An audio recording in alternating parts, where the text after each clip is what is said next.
اعوذ باللہ من الشیطان الرجیم بسم اللہ الرحمن الرحیم ولو اننا نزلنا الیہم الملائکۃ وکلمہم الموت وحشرنا علیہم کل شیء قبلا ما كانوا ليؤمنوا الا ان يشاء اللہ ولكن اکثرهم يجهلون۔ خواتین و حضرات، آج آپ کے سامنے 8ویں پارے کا خلاصہ بیان کیا جائے گا، جس کی شروعات ولو اننا سے ہوتی ہے۔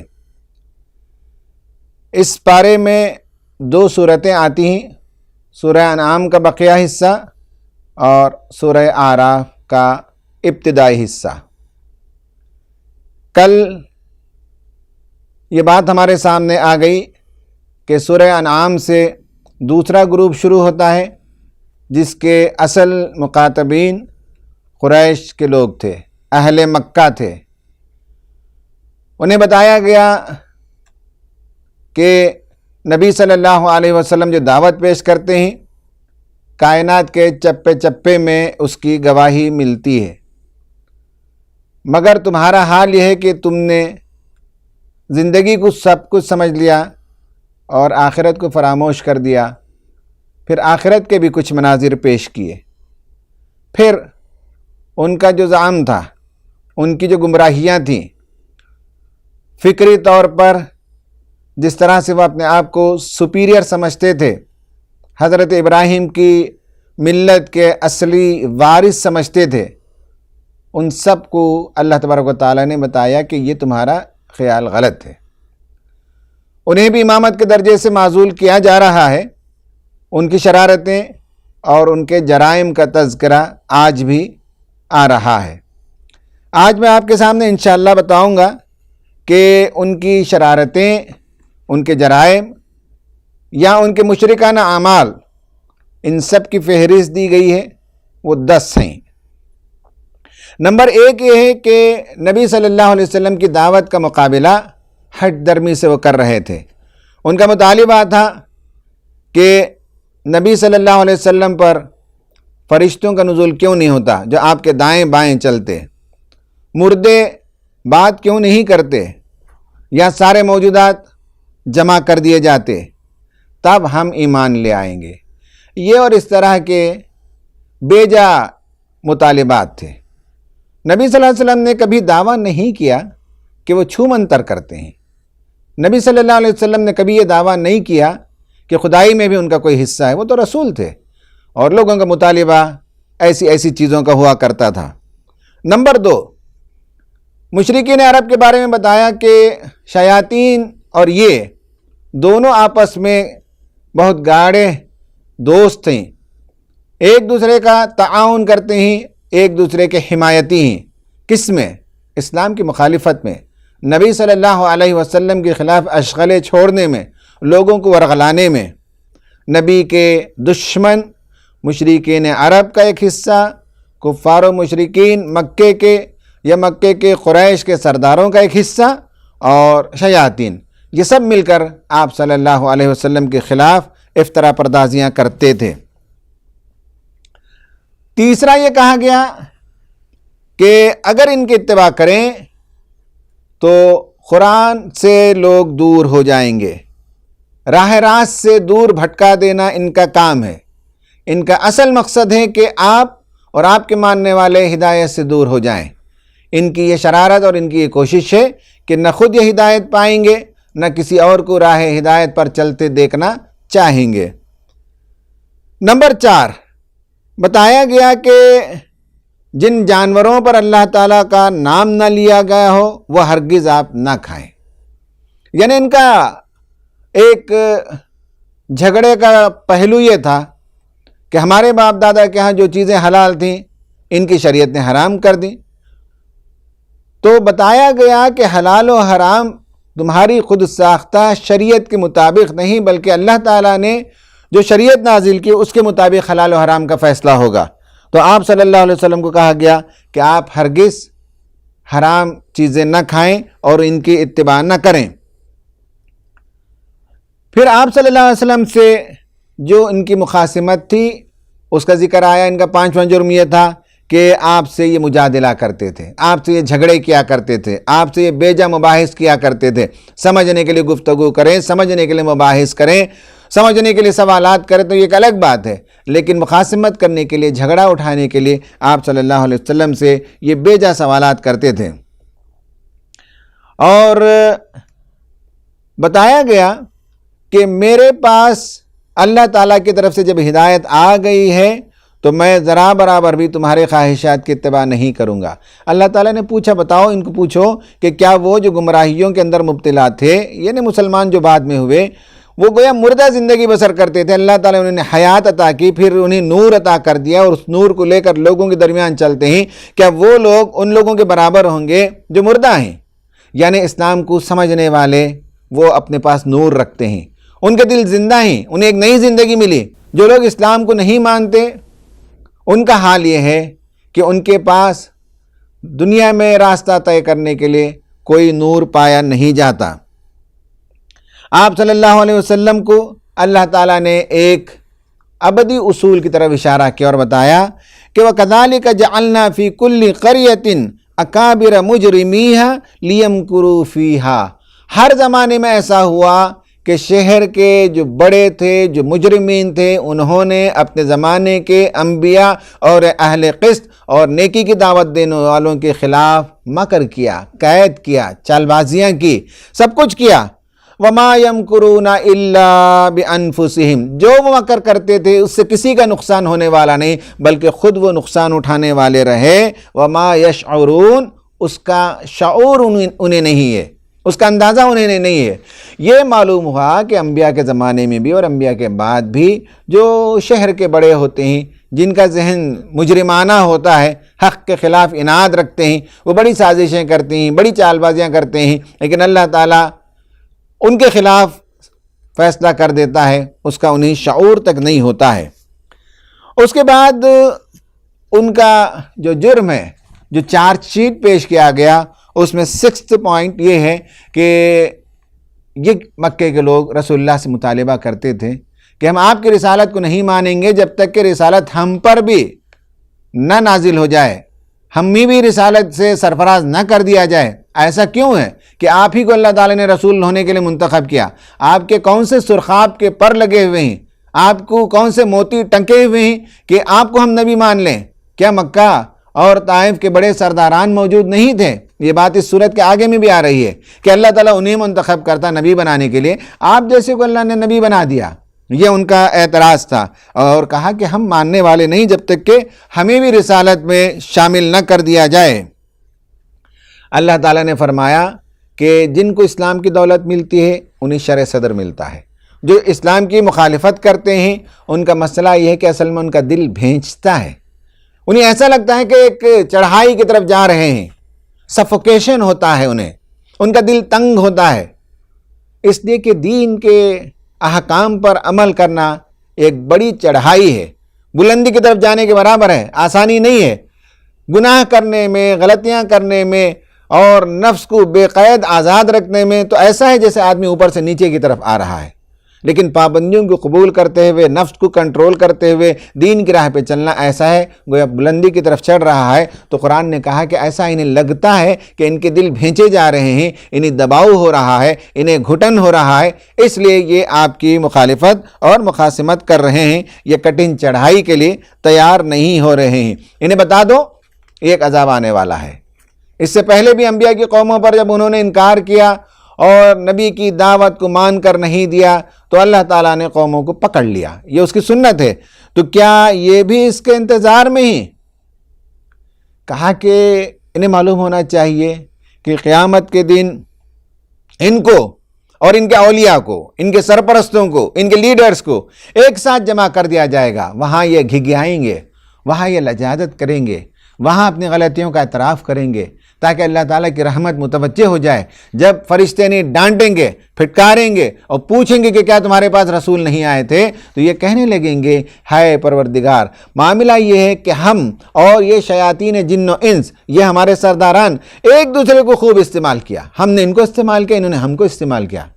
حضرات غور کر کے دیکھیے باطل پرستوں کی زندگی میں کہ جو لیڈرز ہوتے ہیں وہ اپنے متبعین کو غلط کاموں کے لیے استعمال کرتے ہیں، اور جو ان کے متبعین فالوورز ہوتے ہیں وہ اپنے لیڈر سے غلط فائدے اٹھاتے ہیں اور دوسروں کے ساتھ ظلم اور ناانصافیاں کرتے ہیں۔ ایک دوسرے سے ہم نے خوب فائدہ اٹھایا، یہ اپنا اعتراف جرم کریں گے تاکہ وہ اللہ تعالیٰ سے معافی مانگنے کے لیے کوئی مقدمہ تیار کریں گے، پریفیس تیار کریں گے اور کہیں گے کہ پروردگار اسی حالت میں ہماری میعاد آ گئی، ہماری موت آ گئی اور ہم تیرے پاس پہنچ گئے۔ قرآن کہتا ہے کہ فرشتے انہیں پوچھیں گے کہ کیا تمہاری بستی میں ڈرانے والے اور انذار کرنے والے نہیں آئے تھے؟ تو وہ کہیں گے ہاں، مگر ہم دھوکے میں تھے۔ ہماری یہ ذمہ داری بنتی ہے کہ ہم بھی اپنے اطراف و اکناف کے لوگوں کو وارن کریں، بتائیں کہ تمہارا جو زندگی کا طریقہ ہے، تمہارا جو رویہ ہے، یہ رویہ تمہارے لیے دنیا میں بھی نقصان دہ ہے اور آخرت میں بھی ہے۔ اسلام کی دعوت کی طرف آؤ جس میں تمہارے لیے دونوں جہاں کی بھلائی ہے۔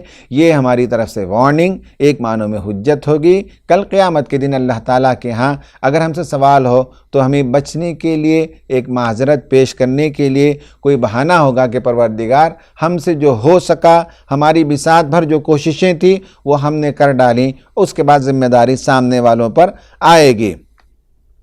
نبی صلی اللہ علیہ وسلم سے کہا گیا کہ آپ اطمینان رکھیے، ہر نبی کے ساتھ ہم نے جو وعدہ کیا وہ وعدہ آپ کے ساتھ بھی ہے، وہ وقت آ کر رہے گا، جب وہ وقت آ جائے گا تب ان کو پتہ چل جائے گا۔ لیکن بتا دو تمہارا رب بہت معاف کرنے والا بھی ہے، اور جب پکڑنے پر آتا ہے تو بہت سخت پکڑتا ہے۔ یہ ان کا جرم نمبر 6 تھا، رسالت کا مطالبہ، اور اس کے جواب میں اتنی باتیں بیان کی گئیں۔ نمبر 7 ان کی ایک خود ساختہ شریعت تھی، اس کا تذکرہ آیا۔ کہا کہ کھیتی اور مویشی، کھیتی سے پیدا ہونے والی فصل اور مویشی، یہ 2 اہم ترین ریسورسز ہوتے تھے اکانومی کے، معیشت کے۔ یہ 2 بڑے سورسز تھے، ایک کھیتی باڑی کرنا اور ایک مویشی چرانا۔ ان دونوں کے سلسلے میں جو مشرکین کے مذہبی رہنما تھے انہوں نے کوئی شریعت بنائی تھی اس زمانے میں، اور آج بھی ہر طرف آپ دیکھ سکتے ہیں کہ جن کے پاس خدائی نور موجود نہیں، خدا کی شریعت موجود نہیں، وہاں ایسے ہی توہم پر مبنی بہت سی شریعت اور بہت سے قوانین لوگوں نے ایجاد کر لیے۔ ایسے ہی ان کے پاس بھی بہت سے موجود تھے، اس میں کچھ چیزوں کو خدا کا حق مانتے تھے اور کچھ کو دیوتا کا حق مانتے تھے، کھیتی باڑی میں، فصل میں، مویشیوں میں، اور خدا کے حق میں اگر کمی ہو جاتی تو وہاں سے اٹھا کر بتوں کے حصے کا جو آئٹم ہوتا وہ وہاں ڈال دیتے۔ یعنی کبھی فصل میں کمی ہو گئی، کبھی مویشی جو انہوں نے صدقہ کرنا طے کیا اس میں خدا کے حصے میں کمی ہو جائے تو ہو جائے، لیکن بتوں کے حصے میں کمی نہیں ہونی چاہیے، تو ادھر سے اٹھا کر ادھر بھرپائی کر دیتے تھے۔ یہ ہے خدا سے تمہاری محبت، یہ ہے تمہارا رویہ اور غیر منصفانہ تقسیم۔ تو ایسی شریعت، اس کا تذکرہ کیا، اور جانوروں پر خدا کا نام نہیں لیتے تھے، اس کا بھی تذکرہ اللہ تبارک و تعالیٰ نے کیا۔ یہ نمبر 7۔ نمبر 8 قتل اولاد کو قتل کرتے تھے۔ حضرات بالخصوص اس جگہ قتل اولاد سے مراد بھگوان کو، بتوں کو، معبودوں کو خوش کرنے کے لیے اپنی اولاد کو بھینٹ چڑھاتے تھے، منت مانگتے تھے کہ مجھے اتنے بچے ہو جائیں تو ایک بچے کو میں بھگوان کے نام پہ دوں گا۔ یہ ایک زمانے تک موجود تھا، لیکن بعد میں ادھر آپ دیکھیں گے کہ 150 سال پہلے ان سب چیزوں پر پابندی ہوئی، ورنہ قوموں میں، قبیلوں میں، جنگلیوں کے درمیان یہ بات عام رہی ہے کہ وہ مصیبتوں کو بھگانے کے لیے انسان کا قتل کر دیتے تھے، بچوں کی بھینٹ چڑھاتے تھے۔ یہ ان کی شریعت تھی، یہ ان کے جرائم ہیں جس کا اللہ تعالیٰ نے ذکر کیا اور بتایا کہ شیطان نے انہیں یہ برا عمل مستحسن بنا دیا، بہت خوبصورت بنا دیا، اور بھگوان کے لیے سب کچھ کرتے رہے۔ اور اس کے بعد نمبر 9 وہ یہ ہے کہ حلال و حرام کے سلسلے میں ان کی جو شریعت تھی اس کا تذکرہ پھر آیا، اور اس میں یہ بتایا کہ انہیں کوئی حق نہیں پہنچتا کہ کھانے پینے کے معاملے میں، زندگی کے معاملے میں لوگوں پر پابندیاں لگائے، اور بہت سے انہوں نے جو ایجاد کر رکھے تھے اس کا ذکر تفصیل سے اس صورت میں آیا ہے کہ کس طرح سے انہوں نے یہ طے کر لیا تھا کہ نر جو ہے وہ مرد کھائیں گے اور مادہ عورتیں کھائیں گی، بعض جانور جو پن کر دیتے تھے، دان کر دیتے تھے، اور اسی طرح سے بعض حاملہ جانور سے بچہ ہو زندہ ہو تو مرد کھائیں گے، مردہ ہو تو عورتیں کھائیں گی۔ ایسے نہ جانے کیا کیا خرافات لوگوں نے ایجاد کر رکھی تھی۔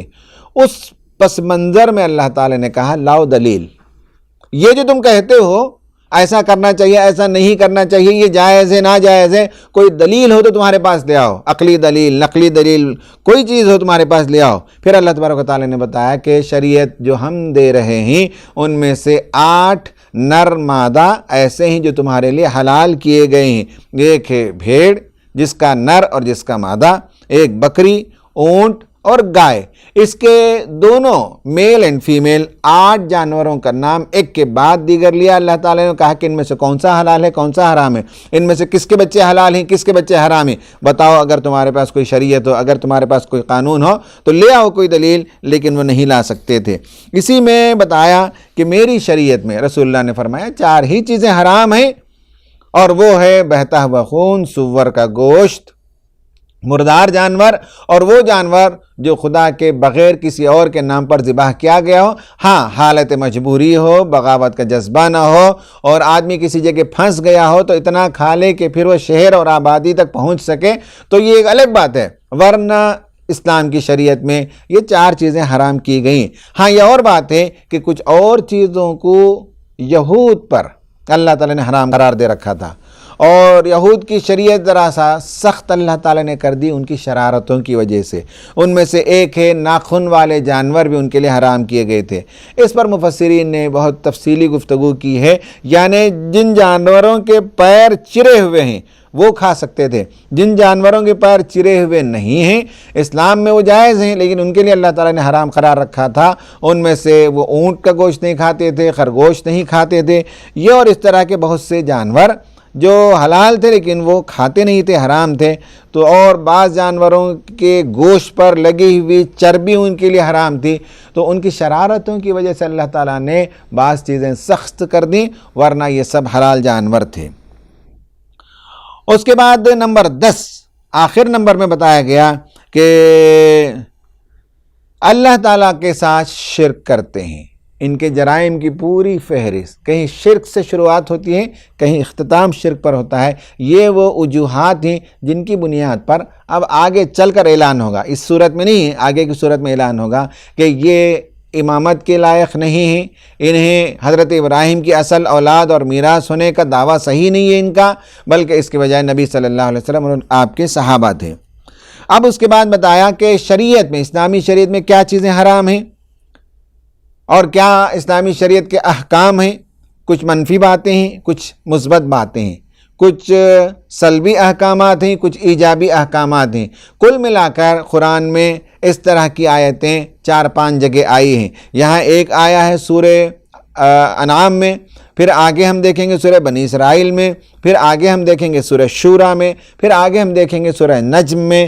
یہ جو 10 کمانڈمنٹس ہیں، 10 بنیادی باتیں ہیں، وہ 10 بنیادی باتوں کو قرآن میں کئی جگہ بیان کیا گیا، ریپیٹ کیا گیا، لیکن کہیں آپ کو 8 نکات ملیں گے، کہیں 12 نکات ملیں گے۔ دراصل وہ ایک نکتے کی وضاحت ہوتی ہے یا 2 نکتے کو ایک جگہ جمع کر دیا جاتا ہے۔ وہ جو 10 پوائنٹس ہیں اسلام میں جو بہت اہمیت کے حامل ہیں اور اسلامی اخلاقیات کے فاؤنڈیشنز مانے جاتے ہیں، ان میں سے نمبر 1 شرک، اس سے مجتنب ہونا، نمبر 2 والدین کے ساتھ احسان کا رویہ اختیار کرنا، نمبر 3 قتل اولاد نہیں کرنا، نمبر 4 بے حیائی کے قریب نہیں پھٹکنا یعنی فحش کاموں سے دور رہنا، نمبر 5 قتل ناحق، کسی انسان کا قتل ناحق نہیں کیا جا سکتا۔ یہ اور بات ہے کہ اس نے قتل کیا تو اس کے بدلے میں کسی کو قتل کیا جا سکتا ہے، لیکن قتل ناحق اسلام میں حرام ہے۔ نمبر 6 یتیم کا مال کھانا، نمبر 7 ناپ تول میں ڈنڈی کرنا، یہ سب ممنوع باتیں ہیں۔ نمبر 8 غیر منصفانہ بات نہیں ہو بلکہ ہمیشہ انصاف کی بات کرنی چاہیے، انصاف کے علمبردار بننا چاہیے۔ نمبر 9 عہد کا پورا پاس و لحاظ رکھنا چاہیے، جو وعدہ کیا جائے، جو قانون بنایا جائے، جو کمٹمنٹس دیے جائیں۔ آج کی دنیا میں آپ دیکھیے کہ کتنے قانون ہوتے ہیں جو کہیں ہم نے UN میں کمٹ کر دیا، بعد میں اسے توڑ دیا، ہم نے ہیومن رائٹ آرگنائزیشنز میں کمٹمنٹ کر دیا، بعد میں ہم نے اسے توڑ دیا، خود اپنے ہی بنائے ہوئے قانون میں جو باتیں ہوتی ہیں اس کے خلاف کام کرتے ہیں، لیکن اس کے لیے توجیہات شروع کر دیتے ہیں۔ تو وعدہ کریں، کمٹمنٹ کریں، کوویننٹ دیں تو اسے پورا کریں۔ اور نمبر 10 یہ ہے کہ اسلام کا جو سیدھا سادہ راستہ ہے اس راستے پر چلیں، اسے تنگ نہ کریں، اس راستے کی طرف آنے سے لوگوں کو نہ روکا جائے۔ یہ ہے میرا راستہ، کہا اللہ کے رسول نے، ھذا صراط مستقیم، یہ ہے میرا راستہ جو سیدھا راستہ ہے۔ اور اس کے بعد کہا قل اننی ہدانی ربی الی صراط مستقیم۔ یہ مشہور و معروف آیتیں کہ اللہ تعالیٰ نے یہ بتایا اور حکم دیا ہے کہ میں صراط مستقیم کی طرف چلوں، اور تفصیلات اس کی آپ نے بتائیں۔ اس کے بعد یہ پارہ ختم ہوتا ہے جس میں بتایا گیا کہ اللہ تعالیٰ نے تم کو زمین کا خلیفہ بنایا ہے اور یہ آزمائش کے لیے بنایا ہے۔ پھر ایک دن اللہ تعالیٰ کے حضور جاؤ گے اور وہاں اپنے اعمال کا حساب کتاب تمہیں دینا ہے۔ اس پر یہ سورہ ختم ہوتی ہے۔ اس کے بعد دوسری سورہ شروع ہوتی ہے، وہ ہے سورہ اعراف۔ سورہ اعراف انعام کی مثنیٰ ہے، جوڑا ہے۔ انعام میں اور اعراف میں دونوں میں ایک ہی مضمون ہے۔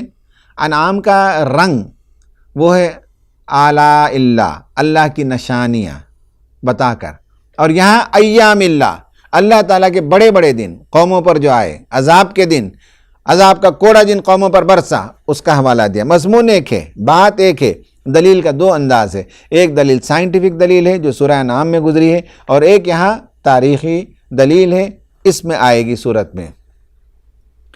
اس کی شروعات بھی حروف مقطعات سے ہوتی ہے، اور جیسے میں نے بتایا کہ جیسے ہی حروف مقطعات کی آیتیں آتی ہیں اس کے بعد کتاب کا چیلنج آتا ہے، اور بتایا گیا کہ یہ کتاب نازل کی گئی ہے لوگوں کو تنگیوں میں مبتلا کرنے کے لیے نہیں، بلکہ ان کی زندگی کے لیے آسانیاں پیدا کرنے کے لیے ہے۔ یہ تمہارے رب کی طرف سے ایک یاد دہانی ہے، مومنین اس سے یاد دہانی حاصل کرتے ہیں، اور اگر کوئی نہ مانے تو اللہ تعالیٰ قوموں پر عذاب بھیجتا ہے۔ اس کے پاس ایک قانون ہے، ایک مشیت ہے، ایک اصول ہے، اس کے مطابق جب چاہے وہ بھیج سکتا ہے۔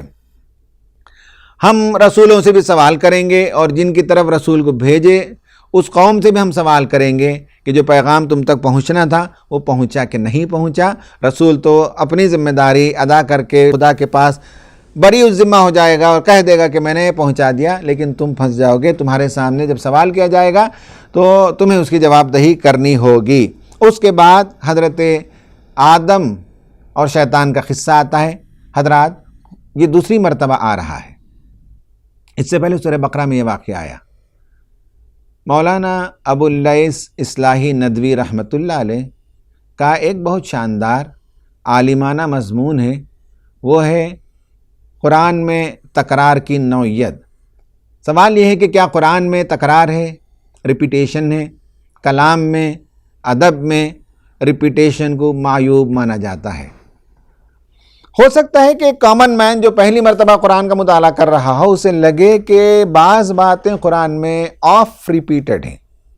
اس کو لے کر ایک مثال اس میں سے قصہ آدم و شیطان کو مولانا نے موضوع بحث بنایا اور بتایا کہ قرآن میں 7 جگہ یہ واقعہ آیا ہے، اور 7 جگہ الگ الگ کانٹیکس میں بات ہو رہی ہے۔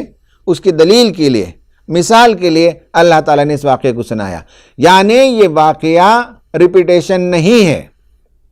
وہاں یہ بتایا بنی اسرائیل کو کہ دیکھو ہم نے وعدہ کیا تھا کہ بار بار نبی بھیجیں گے، اور جب جب کوئی نبی آئے گا تمہیں چاہیے کہ اس کی اتباع کریں، اس پر ایمان لے آئیں۔ یہ وعدہ تو ہم نے آدم سے کیا تھا جب آدم کو ہم نیچے زمین میں بھیج رہے تھے۔ یہاں جس پس منظر میں ہے وہ یہ ہے کہ دیکھو مشرکین سے کہا کہ آدم علیہ السلام جنت میں تھے، مزے کی زندگی تھی، شیطان آیا بہکایا اور ان کو جنت سے نکلوایا۔ ایسے ہی تم کعبۃ اللہ جو دنیا کی جنت ہے، کعبۃ اللہ جہاں اللہ تعالیٰ کی خصوصی رحمتیں جس کے نتیجے میں وہ امن کا شہر ہے، رزق کی فراوانی ہے، تم یہاں رہتے ہو۔ اب تمہارا وقت آیا ہے کہ جیسے شیطان نے آدم کو جنت سے نکالا، ویسے اب تم اس شہر سے اور اس علاقے سے باہر ہونے والے ہو اپنے کرتوتوں کی وجہ سے، کیونکہ تم شیطان کی اتباع میں لگے ہوئے ہو اور شیطان نکال کر دم لے گا۔ شیطان وہاں آیا، بہلایا، پھسلایا، اور اللہ تعالیٰ نے جسے حرام قرار دیا ایک درخت اسے حلال کرا دیا۔ ایسے ہی یہاں بھی شیطان بہت سی حرمتیں جسے اللہ نے حرام قرار دیا تم نے اور تمہاری شریعت نے حلال کر لیا ہے۔ وہاں جیسے شیطان نے آدم و حوا کو ننگا کر دیا، ان کے کپڑے اتروا دیے، یہاں بھی تم کو کپڑے اتروا کر تم سے طواف کرواتا ہے۔ یہ جو عرب کے لوگ طواف کرتے تھے اس زمانے میں، کپڑے اتار کر ننگے طواف کرتے تھے، اس کی دلیل یہ دیتے تھے یہ جو ہم نے کپڑا پہنا ہے یہ حلال کا ہے کہ حرام کا ہے ہمیں پتہ نہیں، اللہ کی عبادت کرنی ہے تو ہم اسے نکال کر عبادت کرتے ہیں، یہی اللہ کا حکم ہے، نعوذ باللہ۔ تو اللہ نے کہا اللہ تعالیٰ فحش کا حکم نہیں دیتا، برائی کا حکم نہیں دیتا، یہ غلط بات ہے جو تم خدا کی طرف منسوب کرتے ہو۔ کہا کہ لباس تم نکال کر عبادت کرتے ہو، لباس اللہ تعالیٰ نے جو دیا تم کو اس کے دو بیسک مقاصد ہیں، ایک ہے اس کا مقصد سوآت، ایک دوسرا ہے ریش، یعنی سطر کو ڈھانکنا، سطر کو چھپانا، قابل شرم حصہ کو ڈھانکنا۔ مرد اور عورت لباس اس لیے پہنتے ہیں کہ شرم و حیا کا اہتمام کیا جائے، شرم و حیا کی جگہ کو چھپایا جائے۔ لیکن آج آپ دیکھیں گے کہ فیشن کے نام پر لباس ایسے پہنا جاتا ہے کہ شرم کے حصے کھلیں، بے شرمی کا مظاہرہ ہو، موڈسٹی ختم ہو۔ یہ لباس شیطانی لباس ہے، وہ لباس جس میں حیا جھلکے وہی اصل میں فطری لباس ہے۔ اور لباس کا ایک مقصد موسمیات سے پروٹیکشن ہے۔ سردی کے زمانے میں، گرمی کے زمانے میں زمانے کی مناسبت سے لباس پہنا جاتا ہے۔ تو لباس کا جو مقصد تھا جس میں شرم و حیا کو باقی رکھنا تھا اسے تم نے ختم کر دیا، شیطان نے تم سے یہ کام کروا لیا۔ قصہ آدم و شیطان اللہ تعالی نے سنایا اور اس کے بیچ میں سے یہ باتیں بیان کر دی۔ حضرت آدم علیہ السلام کو جب دنیا میں بھیجا جا رہا تھا، شیطان نے انکار کیا سجدہ کرنے سے، تو اللہ تعالیٰ نے پوچھا تو شیطان نے یہ جواب دیا کہ انا خیر من، میں اس سے بہتر ہوں، میں کیوں سجدہ کروں؟ خلقتنی من نار وخلقتہ من طین، مجھے آگ سے پیدا کیا، مجھے برتر چیز سے پیدا کیا، میں بڑا ہوں، میں برتر ہوں، میں سپیریئر ہوں، اور اسے تو نے مٹی سے پیدا کیا۔ یہ جو ریسزم ہے اس کی بنیاد یہی شیطانی فکر ہے، انا خیر منہ، میں ان سے بہتر ہوں، اور کوئی نہ کوئی بہتری کا ثبوت لے آتے ہیں۔ ہم بھگوان کے سر سے پیدا ہوئے اس لیے بہتر ہیں، ہماری چمڑی گوری ہے اس لیے ہم بہتر ہیں، اور وہ کالے ہیں اس لیے ہم سے چھوٹے ہیں، وہ بھگوان کے پیر سے پیدا ہوئے اس لیے چھوٹے ہیں۔ یہ اور اس طرح کے لنگڑے بہانے ریسزم کے پاس ہوتے ہیں، یہ شیطانی فکر ہے۔ شیطان نے یہی کہا کہ میں آدم کو سجدہ نہیں کروں گا۔ جاتے جاتے اس نے اللہ تعالیٰ سے چیلنج کیا کہ میں سیدھے راستے پہ بیٹھوں گا، فَبِمَا أَغْوَيْتَنِي، میں اغوا کروں گا ان لوگوں کو، لَأَقْعُدَنَّ لَهُمْ صِرَاطَكَ الْمُسْتَقِيمَ، میں بیٹھوں گا ان کے لیے صراط مستقیم پر اور سیدھی راہ سے ان کو گمراہ کروں گا، یہ کام میں کر کے رہوں گا۔ جبکہ آدم کو جب دنیا میں بھیجا گیا، شیطان کو بھیجا گیا تو اس نے یہ چیلنج کیا۔ آدم کو جب بھیجا تو اللہ تعالیٰ سے انہوں نے معافی مانگی، کہا ربنا ظلمنا انفسنا وان لم تغفر لنا وترحمنا لنکونن من الخاسرین۔ شیطان اور انسان میں یہی فرق ہے، غلطی دونوں سے ہوئی لیکن شیطان اپنی غلطی پر اڑک گیا اور آدم اپنی غلطی کے معترف ہو گئے اور اللہ تعالیٰ سے کلمات سیکھ کر انہوں نے معافی مانگی۔ پھر اس کے بعد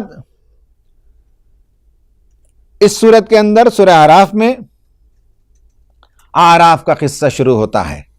اعراف ایک جگہ کا نام ہے جو جنت اور جہنم کے بیچ میں ہے۔ علماء کے مباحث ہیں کہ اس میں کون لوگ آئیں گے۔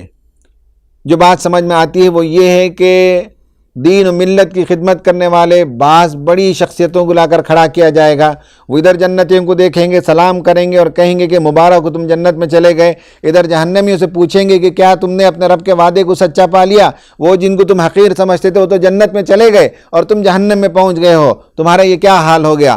اور وہ جنتیوں سے پکار کر کہیں گے جہنمی ہمیں کچھ پانی دے دو، ہمیں کچھ کھانا دے دو جو تمہارے رب نے ہم کو دیا ہے۔ لیکن کہا جائے گا کہ آج تم پر حرام ہے اللہ تعالیٰ کا دیا ہوا کھانا، اللہ تعالیٰ کا دیا ہوا پانی، دنیا میں تم نے اس کی ناقدری کی، آج تمہارے لیے ایک لقمہ کھانا اور ایک قطرہ پانی نہیں ملے گا۔ سورہ اعراف میں یہ اعراف کے مقام پر کھڑے ہو کر جو بات کرتے ہیں اس کا بہت شاندار منظر قرآن نے پیش کیا۔ اس کے بعد توحید کی آیتیں آتی ہیں کہ اللہ تعالیٰ نے آسمانوں کو، زمین کو، سورج کو، چاند کو، ستاروں کو، بادلوں کو، بارش کو، ہوا، پودے، باغات، پھل پھول، ان سب کو پیدا کیا، اس کا تذکرہ کیا۔ پھر اس کے بعد اللہ تبارک و تعالیٰ، چونکہ یہ سورہ اس میں قوموں کا تذکرہ آیا ہے، قوم حضرت نوح علیہ السلام کی قوم، اور قوم عاد، قوم ثمود، قوم لوط اور قوم شعیب، 5 قوموں کا ذکر آیا، اور 5 قوموں میں ایک میں حضرت نوح علیہ السلام آئے، اور دوسرے میں ہود علیہ السلام آئے، تیسرے میں حضرت صالح علیہ السلام آئے، چوتھے میں حضرت لوط علیہ السلام آئے، اور 5ویں میں حضرت شعیب علیہ السلام آئے۔ انہوں نے اپنی قوموں کو دعوت دی ایک خدا کی عبادت کرنے کے لیے، اور جن بتوں کی پوجا کرتے تھے بتایا ان ہی الا اسماء سمیتموہا، یہ تو تم نے اور تمہارے باپ دادا نے کچھ نام ہی جو رکھ لیے، ان کی کوئی حقیقت نہیں ہے۔ تو ان کے قوم کے سرداروں نے اپنے اپنے زمانے کے انبیاء سے جھگڑا کیا، کہا کہ تم پاگل ہو گئے ہو، نعوذ باللہ، تم جھوٹے ہو، تم اپنے باپ دادا کے دین سے برگشتہ ہو گئے ہو۔ کوئی قومی لیڈر اٹھا، اس نے حضرت صالح علیہ السلام کی اونٹنی جو معجزے کے طور پر ظاہر ہوئی تھی اسے کاٹ دیا، کسی نے کچھ اور کیا، کسی نے کچھ اور کیا۔ 5 قوموں کا ذکر اللہ تعالیٰ نے کیا، اور پے در پہ ایک ایک قوم کو پوری حجت ہو جانے کے بعد، انبیاء آنے کے بعد، دلیل اور سمجھانے کے بعد انہیں عذاب دیا گیا۔ نوح علیہ السلام کی قوم پر سیلاب کا عذاب آیا، قوم عاد پر زوردار ہوا اور آندھی آ گئی، قوم ثمود پر ایک آواز، اور لوط علیہ السلام پر پتھر کی بارش، اور حضرت شعیب علیہ السلام کی قوم پر چیخ اور چنگھاڑ۔ اس طرح سے صاعقہ، بجلی کڑک، اس سے یہ قومیں تباہ ہو گئیں۔ بتانا مقصود یہ ہے کہ تمہارے درمیان جو نبی آئے ہیں، جو پیغام لے آئے ہیں، ان کی قدر کرو، ان کی باتیں وہی ہیں جو اس سے پہلے والی امتوں کے درمیان انبیاء نے پیش کی۔ اور حضرت نوح علیہ السلام کے جو جملے کوٹ کیے، بیائی رسول اللہ بھی وہی دعوت دیتے تھے۔ حضرت ہود علیہ السلام کے جو جملے یہاں کوٹ ہوئے، وہی دعوت نبی صلی اللہ علیہ وسلم مکے کے لوگوں کو دیتے تھے۔ صالح علیہ السلام کی باتیں آئیں، وہی دعوت نبی صلی اللہ علیہ وسلم دیتے تھے۔ تو گویا کہ ان کی دعوت، ان کے جملے، ان کی تاریخ کوٹ کر کے مشرکین عرب کو بتایا گیا کہ یہی کام رسول اللہ بھی کر رہے ہیں۔ وہاں مخالفتیں کی گئیں تو اللہ تعالیٰ نے ان قوموں کو پکڑا اور عذاب کا کوڑا برسا دیا۔ کیا تم بھی اس کا انتظار کرتے ہو کہ تم پر بھی اللہ تعالیٰ کا عذاب آئے؟ عذاب آنے کے بعد سنبھلنے کا موقع نہیں ہے، اس سے پہلے رسول کی دعوت کو قبول کرو، سمجھو اور اپنی زندگی کو درست کر لو۔ یہ اس طرح سے 5 انبیاء کی باتوں پر بات ختم ہوتی ہے، اور اس کے بعد کل والے پارے میں انشاءاللہ ہم تفصیل سے اور دیگر موضوعات پر گفتگو کریں گے۔ اللہ تعالیٰ سے دعا ہے کہ اللہ تعالیٰ ہمیں ان باتوں کو سمجھنے کی توفیق عطا فرمائے، آمین۔